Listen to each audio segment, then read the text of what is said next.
अस्सलाम वालेकुम स्टूडेंट्स। आज हमने लास्ट टॉपिक करना है अपने यूनिट नंबर 5 का इम्पोर्टेंस का। देखते हैं इम्पोर्टेंस यानी अहमियत, इसकी अहमियत एक्सोथर्मिक रिएक्शन की कहाँ पर, डेली लाइफ में, रोज़मर्रा की ज़िंदगी। रोज़मर्रा ज़िंदगी में अब ये एंडोथर्मिक रिएक्शन जिनमें हीट जो है बाहर निकलती है, गिवन आउट होती है, उनकी क्या अहमियत है। तो हीट जो है हमारी डेली लाइफ में बहुत ज़्यादा अहमियत रखती है। हम वेरियस पर्पसेस के लिए इसको इस्तेमाल कर लेते हैं।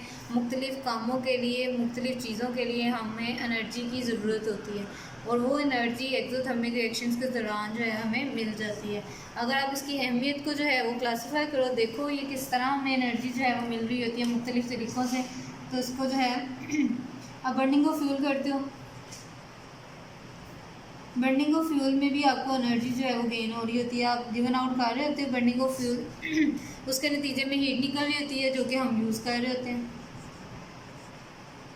बर्निंग ऑफ फ्यूल के बाद अगर आप देखो दूसरा, तो आपको नज़र आएगा डाइजेशन ऑफ फूड। हम खाना खाते हैं, खाना खाने के दौरान भी एनर्जी जो है वो हमें मिल जाती है। इस प्रोसेस में एनर्जी जो है वो रिलीज़ हो रही होती है जो कि हम यूज़ अप कर रहे होते हैं।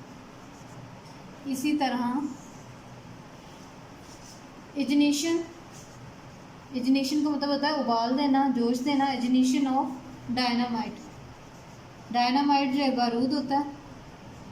जब इसको जो है धमाका इसका किया जाता है इस बारूद का, तो इससे भी बहुत ज़्यादा एनर्जी जो है वो निकलती है जिसको मुख्तलिफ कामों के लिए इस्तेमाल किया जाता है। इसी तरह से आपका थर्मल पावर स्टेशन है,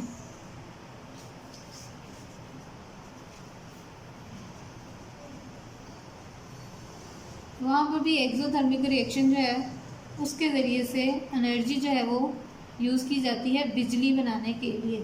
अब वन बाय वन उनको डिस्कस करते हैं। बर्निंग ऑफ फ्यूल में देखो, बर्निंग ऑफ फ्यूल जिस तरह का फ्यूल होगा उस तरह की हमें एनर्जी जो है उससे निकलेगी और हम उसको इस्तेमाल करेंगे। जैसे कि बर्निंग ऑफ फ्यूल में मीथेन गैस है, नेचुरल गैस जो घरों में इस्तेमाल हो रही है। बर्निंग ऑफ फ्यूल में जब मीथेन गैस को जलाएंगे तो इसके नतीजे में हमारा खाना तैयार होगा, यूज्ड टू कुक फूड। इसी तरह से हीट जो है, एक तो ये हो गया, इसी तरह से हीट जो है हम उसको इसलिए भी इस्तेमाल कर रहे होते हैं। इसका इस तरह से अगर मैं एरो बना दूँ ताकि आपको आसानी रहे। नंबर 1 ये था। नंबर 2, आप जो है पेट्रोल या डीजल जो है वो जलाते हो,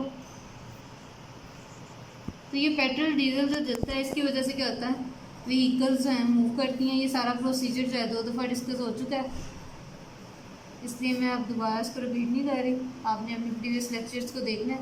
पेट्रोल की वजह से हमारी व्हीकल्स हैं ये सारी मूव कर रही होती हैं और जो एनर्जी मिल रही होती है उसकी वजह से थर्ड काम जो हम करते हैं घरों में हमारे कमरे जो हैं हीटर वगैरह ऑन करके हम एनर्जी लेते हैं, निकलती है जो, और उससे घरों में हमारे कमरे गर्म रहते हैं। At home warm our rooms.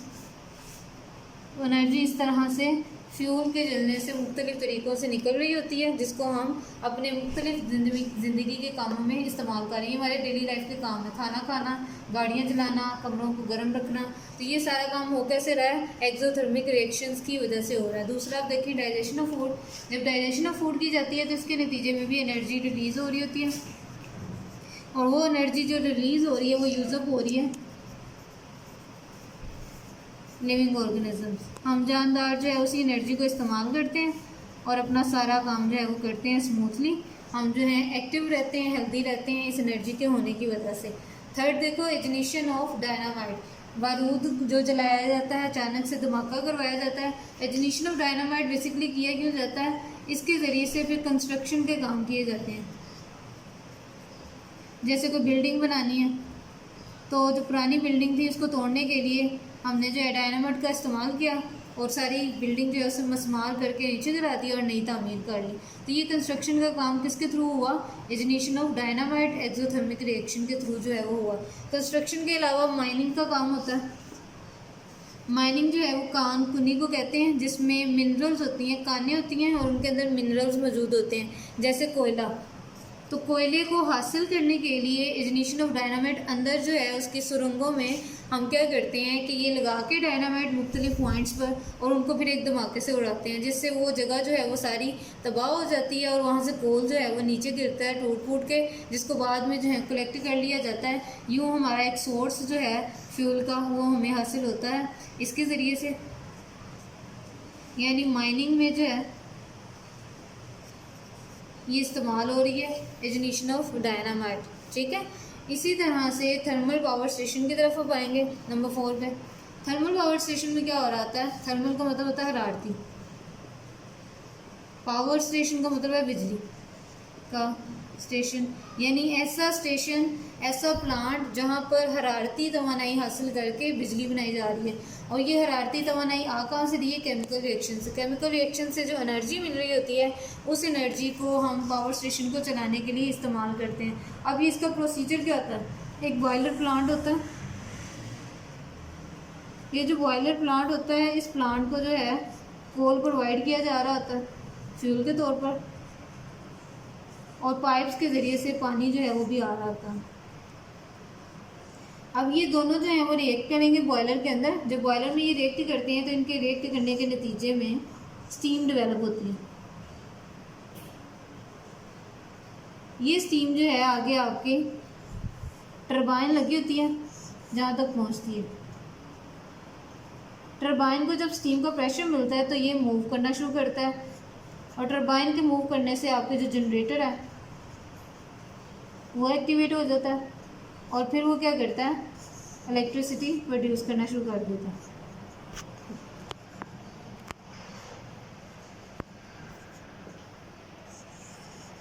यूँ थर्मल पावर स्टेशन में एक्सोथर्मिक रिएक्शंस की हीट को जो है वो यूज़अप करके आप बिजली जो है वो पैदा करते हो।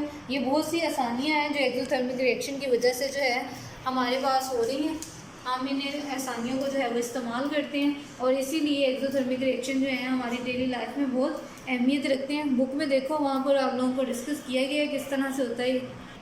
आपका ये टॉपिक जो है exothermic reactions in daily life, ये सारा पैराग्राफ अगर आप ध्यान से पढ़ोगे तो सारे पैराग्राफ के अंदर आपको यही मिलेगा जो भी मैंने बोर्ड पे समझाया है कि किस तरह से मुख्तलिफ एक्सोथर्मिक रिएक्शंस जो हैं डेली लाइफ में हमें मुख्तलिफ काम करने में मदद दे रहे हैं। आपने अब ये याद करना है, और ये आपकी आगे एक्सरसाइज है सारी, आपने इस एक्सरसाइज को भी फॉलो करना है, और इसमें जो कुछ बताया गया आपने वो सारा कुछ जो है अच्छे से तैयार करना है। टेस्ट प्रिपरेशन आपकी अच्छी होनी चाहिए, 100% रिजल्ट आना चाहिए आप लोगों का। उम्मीद करूँगी कि आपको जितने भी अब तक लेक्चर गए हैं सब समझ में आए होंगे, और अगर आपको कोई भी जो है वो डिस्कशन में आपने कुछ पूछना हो तो आप ज़रूर बताएं, मैं आपको उसके बारे में डिटेल भी बताऊंगी। अपना ख्याल रखें, घर वालों का भी ख्याल रखें। Stay in touch, stay safe, अल्लाह हाफिज़।